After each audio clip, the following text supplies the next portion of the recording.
Hello guys, good afternoon, welcome to YouTube channel younger age. आज की video में हम लोग बात करेंगे एसबीआई पीओ के बारे में। 20 दिसंबर 2022 को मेरा एग्जाम था 4th शिफ्ट में, तो इसका सेल्फ गिवन एग्जामिनेशन दूंगा इस वीडियो में। तो काफी दिन से वीडियो नहीं आ पा रही, काफी लोगों को ये पता ही नहीं होगा। देखो, मैंने टेलीग्राम ग्रुप पे अपडेट किया था मेरा एनएचबी का जो एग्जाम है 24 दिसंबर को, तब तक मैं कोई भी वीडियो अपलोड नहीं करूंगा। काफी लोगों को ये पता ही नहीं है, मैं यूट्यूब पे एक्टिव बहुत कम रहता हूँ, तो टेलीग्राम ग्रुप पे ही मैं सब अपडेट करते रहता हूँ। ठीक है, तो इसलिए 18 तारीख को मैंने यहाँ पे अपडेट किया था कि मैं कोई वीडियो नहीं डालूंगा, इसलिए अभी तक जो है कोई वीडियो नहीं आ पा रही। अब कल मैंने पेपर दिया, कल मैंने पेपर देने के बाद मैंने ये जो है यहाँ पे अपडेट कर दिया था कि देखो इस तरीके से पेपर हुआ, पेपर अच्छा नहीं गया, एनालिसिस वाला वीडियो नहीं बनाऊंगा। बट फिर भी बहुत सारे लोग जो है पूछ रहे थे कि कितने अटेम्प्ट हुए। हालांकि कुछ लोग जो है समझ गए, जैसे कि दिव्यांश भाई ये समझ गए, ठीक है, मेरी मेंटल स्थिति कैसी है। मैं नहीं करना चाहता कुछ भी शेयर, लेकिन फिर भी लोगों को जो है मानना नहीं है। तो चलिए मैं आपको बता देता हूँ। हालांकि मैं यहाँ पे जो है बड़ा चढ़ा के नहीं बता रहा हूँ, जितने मेरे अटेम्प्ट है उतने ही मैं बताऊंगा। मेरा अटेम्प्ट कम है, मुझे उससे फर्क नहीं पड़ता कि कोई क्या सोचता है मेरे बारे में, मुझे उससे कोई फर्क नहीं पड़ता। मैं अपना काम कर रहा हूँ, मैंने अपना 100% दिया। ये जो है इसमें मेरे अटेम्प्ट बहुत ही कम हो गए। सबसे पहले मैं आपको अटेम्प्ट ही बता देता हूँ। मेरे टोटल अटेम्प्ट है 54,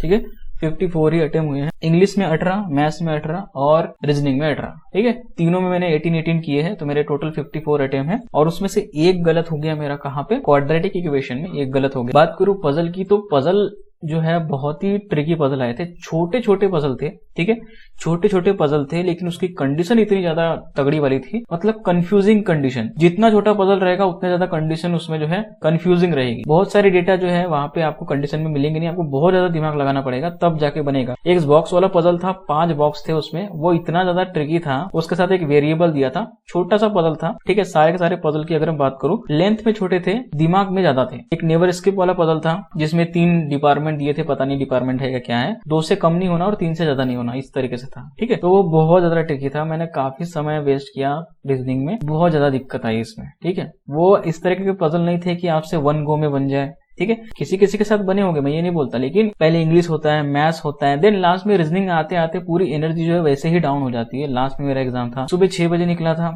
और लास्ट में मेरा एग्जाम था, और 4:30 से 5:30 जो है एग्जाम था। तो सुबह से निकलो, पूरा दिन जाता है। तो ट्रैवलिंग का इतना दिमाग खराब हुआ कि पूछो मत। 2-2 3-3 घंटे ट्रेन लेट चल रही थी, तो उसका मेरे एग्जाम पे बहुत ज्यादा असर होता है, कोई भी एग्जाम मेरा, ठीक है। ट्रैवलिंग का बहुत असर होता है, क्योंकि इतना ज्यादा ट्रैवलिंग करके जाओ तो आदमी का दिमाग जो है वैसे ही थक जाता है, और शरीर तो थकता ही है। तो स्टार्टिंग में बहुत अच्छे से वर्क करता है, इंग्लिश और मैथ्स तक, ठीक है। बाकी रीजनिंग आते आते हालत खराब हो जाती है, और रीजनिंग में तो आपको पता है ज्यादा दिमाग लगाना पड़ता है, आपका दिमाग ऑलरेडी खर्च हो गया रहता है, फिर ज्यादा दिमाग चलता ही नहीं वहां पे, ठीक है। मैं अपनी बता रहा हूँ, वो टाइम फ्रेम में जो है मिस्टेक करना मैं चालू कर देता हूँ। जैसे मैं घर में पजल बनाता हूँ, वहां पे वैसे नहीं, वहां दूसरी तरीके से मैं ट्राई करने लगता हूँ कि हाँ चलो इससे बन जाएगा, लक बेस पे ट्राई करने लगता हूँ कि हाँ चलो ऐसे बन जाएगा, वैसे बन जाएगा। लेकिन जो रियल मेथड होता है, घर से जो मैं ट्राई करता हूँ, वैसा मैं वहां पे ट्राई नहीं कर पाता। प्रेशर के कारण होगा या पता नहीं किस तरह के कारण, तो मेरे से पजल जो है ढंग से बनती नहीं, और वो पजल उस लायक थे ही नहीं कि आप बना पाओ एकदम स्पीड में, एक्यूरेटली। 4th शिफ्ट के पेपर की बात कर रहा हूँ मैं, ठीक है। मुझे नहीं लगता कि 25 प्लस भी किसी ने किए होंगे इस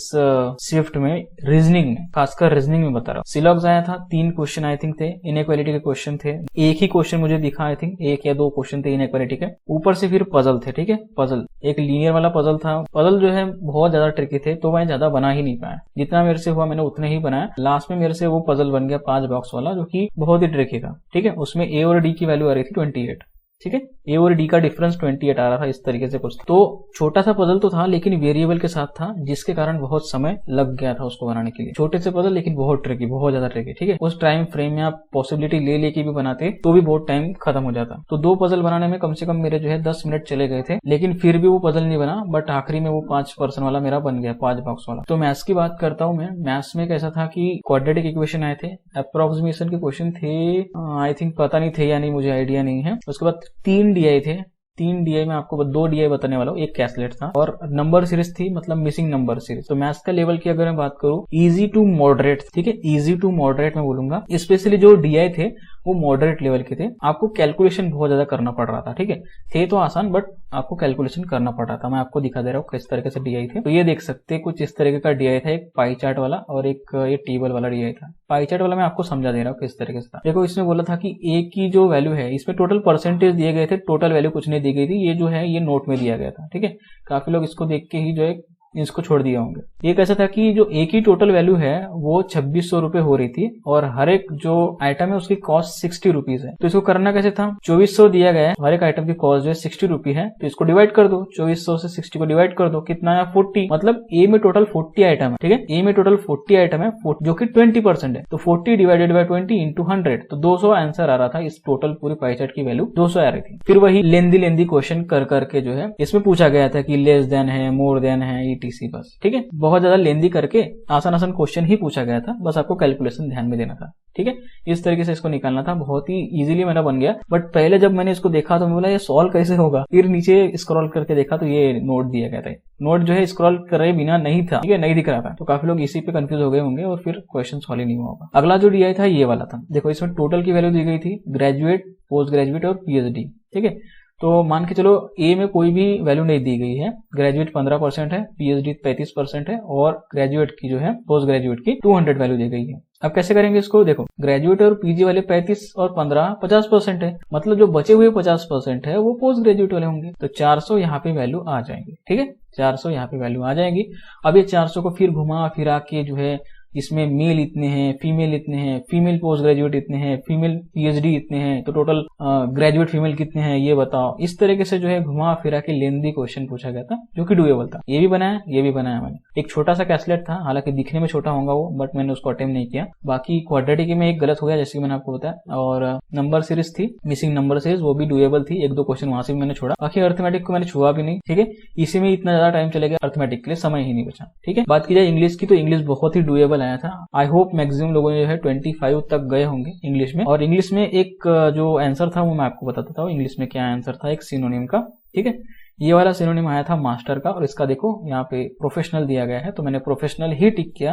हालांकि ऑप्शन में स्कॉलर भी था, लेकिन मैंने प्रोफेशनल टिक किया एंड देन ये सही हो गया, ठीक है। तो इंग्लिश की अगर मैं बात करूँ तो उसमें फ्रेज रिप्लेसमेंट के क्वेश्चन थे, फिलर्स के क्वेश्चन थे, एरर के क्वेश्चन थे, और पैराजंबल का अगर सीक्वेंस बताओ तो टॉप पे एफ आ रहा था, लास्ट में सी आ रहा था, ठीक है, मतलब फर्स्ट पोजीशन पे एफ आ रहा था, लास्ट में सी आ रहा था, बाकी के आप अरेंज कर लो, मुझे याद नहीं है। तो इंग्लिश में मेरी एक्यूरेसी इस बार जो है 98% आई थिंक मुझे लग रहा है, और मैथ्स में मेरा एक ही गलत हुआ है। रीजनिंग की अगर मैं बात करूँ तो हो सकता है 1 या 2 गलत हो जाए, ठीक है। बाकी इंग्लिश की तो मैं बोल नहीं सकता, हालांकि मुझे लग रहा है कि कोई गलत नहीं होना चाहिए, बट 2-3 तो होती है, क्योंकि एरर के भी टिक कर दिया मैंने। एरर के ऐसे टिक किया मैंने कि देखो पढ़ने में ही वो लग रहा था मेरे को कि हाँ इसमें ये नहीं आ सकता, इसलिए टिक कर दिया मैंने, ठीक है, इस तरीके से। बाकी ग्रामर का मुझे कोई नॉलेज यहाँ पे नहीं है, ठीक है। तो ये कुछ था अपडेट, टोटल 54 अटेम्प्ट हुए हैं, मेरे हिसाब से मेरे अच्छे अटेम्प्ट है। हालांकि और ज्यादा मेहनत करने की जरूरत है, खास करके उस तरीके के पजल बनाने की जिस तरीके के पजल जो है एग्जाम में आते कंफ्यूजिंग टाइप के, ठीक है। इजी रहते, मतलब कंडीशन की इजी रहती, छोटी कंडीशन रहती है, लेकिन ट्रिकी बहुत रहते हैं, तो उस तरीके के पजल की बहुत ज्यादा प्रैक्टिस करने की जरूरत है। और ये कोई हलवा एग्जाम नहीं है, एसबीआई का एग्जाम है, तो वो तो होना ही था। और ऊपर से 4th शिफ्ट उनकी तो बिल्कुल आईबीपीएस हालत खराब करता ही है, ठीक है। बाकी जो हुआ हुआ, अभी इस पे ज्यादा मुझे डिस्कस नहीं करना है, निकलेगा तो निकलेगा, नहीं तो नहीं निकलेगा, ध्यान दो। मेरा एग्जाम है 24 तारीख को एनएचबी का, इसलिए मैं वीडियो नहीं अपलोड कर, परसों जो है मुझे फिर से निकलना है, एक दिन पहले निकलना है, फर्स्ट शिफ्ट में पेपर है तो एक दिन पहले निकलना है मुझे, ठीक है। तो इसी वजह से वीडियो नहीं आ पा रही, बाकी जल्दी मैं वीडियो अपलोड करूंगा। बाकी आपको टेंशन लेने की जरूरत नहीं है, पेड कोर्स में भी मैं जो है अच्छे लेवल के पजल कराऊंगा, क्योंकि यहाँ पे भी पेंडिंग है, और वीडियो भी यहाँ पे बहुत अच्छे मैं डालूंगा, क्योंकि नोटिफिकेशन बहुत अच्छे आए हुए हैं, ठीक है। तो एसबीआई में अगर नहीं होगा तो और कहीं में होगा, तो इसमें मेरे को किसी से कंपेयर नहीं करना है कि मेरे कम अटेम्प्ट रहेगा या ऐसा। देखो एग्जाम पे डिपेंड करता है, आज उनका दिन है, मेरा भी दिन आएगा और सब अच्छा होगा एक दिन। मेंटली अभी मैं सही नहीं हूँ, ठीक है, मेंटली अभी मैं सही नहीं हूँ, मेंटली बहुत सारी प्रॉब्लम चल रही है, बट बहुत ही जल्दी इसको मैं सॉल्व करने का ट्राई करूंगा। और फिर 2023 तो आ रहा है, नए साल से नए स्टार्ट करेंगे फिर से। अभी जिनको जॉब लेना है एसबीआई में लेने दो, हम आएंगे, पीछे से आएंगे, लेट आएंगे थोड़ा सा, लेकिन हम भी करेंगे कुछ ना। तो वही जो बीत गया उसको भूल जाओ, अब जो आगे है वही पे फोकस करने वाला हूँ मैं। मुझे पीछे मैंने क्या छोड़ दिया मुझे उसको देखना नहीं है, मेरे पास आगे क्या क्या अपॉर्चुनिटी है मैं उसको फोकस करूंगा बस, ठीक है। तो अगला वीडियो जो है 24 तारीख को आएगा, आई थिंक, यस 24 तारीख को आएगा, क्योंकि 24 तारीख को मेरा एनएचबी का एग्जाम है। तो 24 तारीख के एनएचबी के एग्जाम के बाद मैं आपको रिव्यू दूंगा, और फिर जितने भी पेंडिंग वीडियोस थे सब मैं अपलोड करूंगा, ठीक है। आई होप आपको ये सारी चीज समझ में आई होगी। अगर ये वीडियो पसंद आया लाइक करना, आप दोस्तों के साथ शेयर करना, चैनल पे नए हो सब्सक्राइब करना, और कुछ कमेंट होगा तो कर देना फ्रेंड। तब तक के लिए अपना ध्यान रखना, गुड बाय।